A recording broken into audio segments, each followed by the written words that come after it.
Hello बच्चे party, कैसे हैं आप लोग।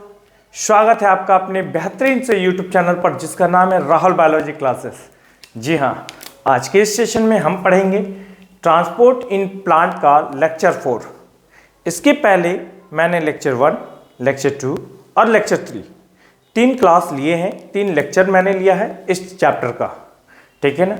अगर आपने वो वीडियो नहीं देखा है तो हमारे चैनल पर जाकर वो वीडियो देख लें, क्योंकि वहाँ जब आप देखे रहेंगे तो बातें समझ में आएंगी।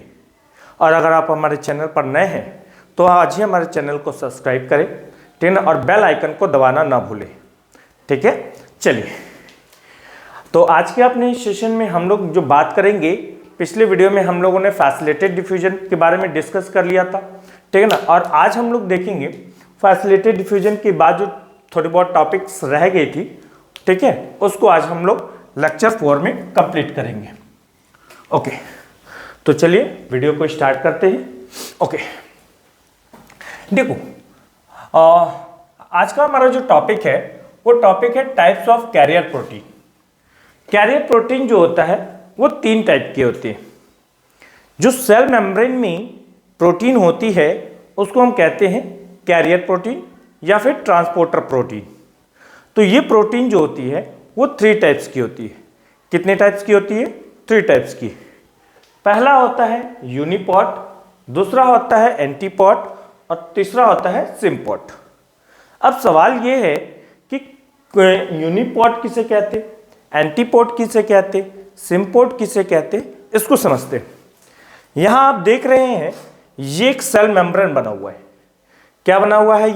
ये सेल मेम्ब्रेन है और ये जो है, ठीक है, ये सेल मेम्ब्रेन का प्रोटीन है जिसको हम कह रहे हैं कैरियर प्रोटीन। कौन सा प्रोटीन? कैरियर प्रोटीन, ठीक है।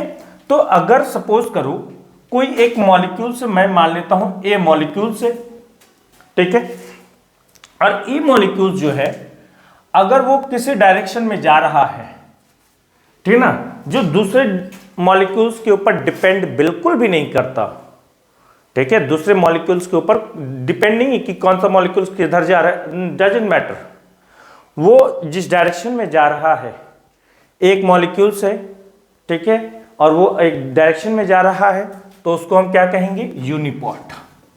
क्या बोलेंगे? यूनिपॉट। तो देखो यूनिपॉट का मैंने डेफिनेशन क्या लिखा है, मैंने लिखा है व्हेन अ मॉलिक्यूल्स, जब कोई एक मॉलिक्यूल्स सेल मेम्ब्रेन को पार करता है, सेल मेम्ब्रेन को पार करता है और वो इंडिपेंडेंट होता है दूसरे मॉलिक्यूल से, ठीक है ना। जब कोई मॉलिक्यूल्स, कोई एक मॉलिक्यूल्स सेल मेम्ब्रेन को पार करे और वो दूसरे मॉलिक्यूल से क्या रहे, इंडिपेंडेंट हो, तो ऐसे ट्रांसपोर्ट को क्या कहिएगा? Uniport transport. क्या बोलेंगे? यूनिपोर्ट ट्रांसपोर्ट बोलेंगे। दूसरा है एंटीपोर्ट ट्रांसपोर्ट, एंटीपोर्ट। तो एंटीपोर्ट क्या होता है? बोथ मॉलिक्यूल्स, बोथ का मतलब 2 मॉलिक्यूल्स की बात कर रहा है। जब 2 मॉलिक्यूल्स, ठीक है ना, अपने अपोजिट डायरेक्शन में जाए, मान लो एक मॉलिक्यूल्स इधर है और एक मॉलिक्यूल्स इधर है, एक इधर से इधर की ओर गया, ए से बी की ओर गया, और एक जो है बी से ए की ओर आता है, तो एक का इधर ट्रांसपोर्ट हो रहा है और एक का इधर से इधर ट्रांसपोर्ट हो रहा है, तो इसको आप कहोगे क्या बोलोगे? एंटीपोर्ट। इसको हम बोलेंगे एंटीपोर्ट, ठीक है। और अगर दो मॉलिक्यूल्स अगर सेम डायरेक्शन में मूव करता है तो उसे हम कहते हैं सिम्पोर्ट। देखो, सेम डायरेक्शन में मूव कर रहा है मॉलिक्यूल्स ए भी, मॉलिक्यूल्स बी भी, तो अगर सेम डायरेक्शन में मूव करे तो उसे हम कहते हैं सिम्पोर्ट। क्या बोलेंगे बाबू? सिम्पोर्ट। तो एक मॉलिक्यूल्स है और वो इंडिपेंडेंट है, इधर जाएगा, यूनिपोर्ट। 2 मॉलिक्यूल्स है और दोनों का डायरेक्शन अपोजिट डायरेक्शन में है। सपोज करो, ठीक है, सपोज करो ये एक मॉलिक्यूल्स और ये बी मॉलिक्यूल्स, ए इधर की ओर जा रहा है और ये इधर की ओर आ रहा है। मतलब देखो, अगर इस तरह का होगा डायरेक्शन तो इसको बोलोगे एंटीपोड, ठीक है। और दो मॉलिक्यूल से जब दोनों एक डायरेक्शन में मूव करेगा तो क्या बोलोगे, सिम्पोड। और एक मॉलिक्यूल से इधर जाए या इधर से इधर आए तो क्या बोलोगे, एंटीपोड। बात समझ में आ गया? चलिए, थैंक यू। ओके, तो यूनिपोड समझ में आ गया आप लोग को, एंटीपोड भी समझ में आ गया और सिम्पोड भी समझ में आ गया। सिम्पोड में याद रखना सेम डायरेक्शन, ठीक है। एंटीपोड में याद रखना अपोजिट डायरेक्शन, और इसमें डायरेक्शन नहीं है, मतलब किधर भी हो सकता है, इधर हो चाहे इधर हो, डजंट मैटर, ठीक है। अब आता है बहुत ही इंपॉर्टेंट नीट का क्वेश्चन है ये, यहाँ से नीट में क्वेश्चन आया हुआ है, पूछा हुआ क्वेश्चन है कि व्हाट इज पोरीन, पोरीन क्या है। तो पोरीन जब भी पूछे तो आप कहना कि पोरीन जो है वो एक तरह का प्रोटीन होता है, ठीक है ना।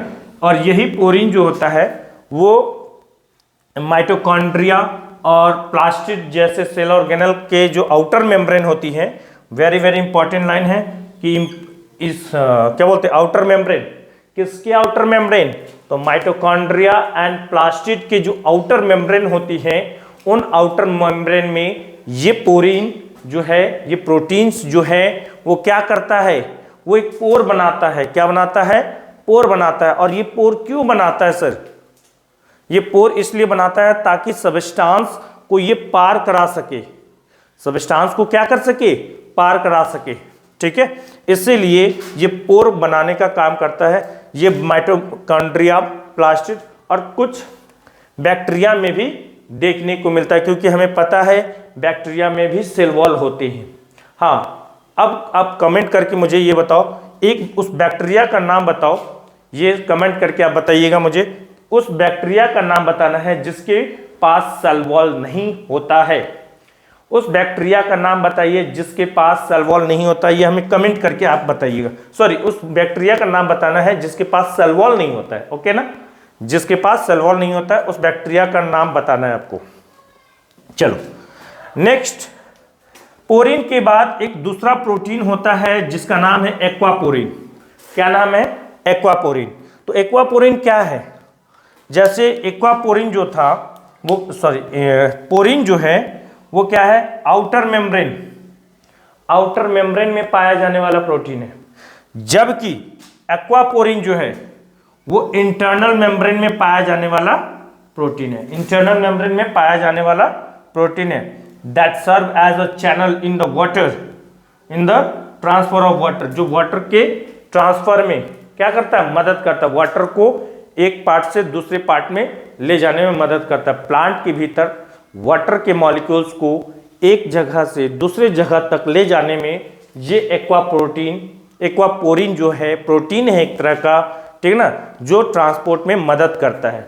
इसके अलावा अगर देखें, ये भी इंपॉर्टेंट लाइन है, यहां से भी क्वेश्चन आया हुआ है नीट में। क्या कहता है कि वाटर चैनल जो होती है वो एक तरह की क्या होती है, made up of 8 different types of aquaporin. देखो यहां पर 8 डिफरेंट टाइप्स के बने होते हैं, ये याद रखना है। कितने टाइप्स के बने होते हैं, 8 डिफरेंट टाइप्स के एक्वापोरीन से बने होते हैं। अब यहाँ 8 डिफरेंट टाइप्स वो कौन कौन एक्वापोरीन है, ये हमारे लिए उतना इंपॉर्टेंट नहीं है और ना हमारे सिलेबस में है और ना आज तक एग्जाम में पूछा गया है, ठीक है।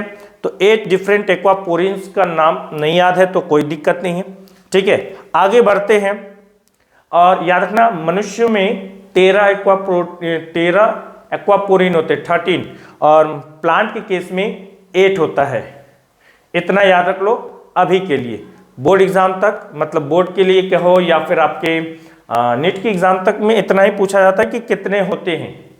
तो प्लांट में 8 एक्वापोरीन होते हैं और एनिमल में 13 एक्वापोरीन प्रोटीन होती हैं, ठीक है। सबका अपना एक इंपॉर्टेंट रोल होता है। चलिए इसको नोट कर लीजिए, थैंक यू।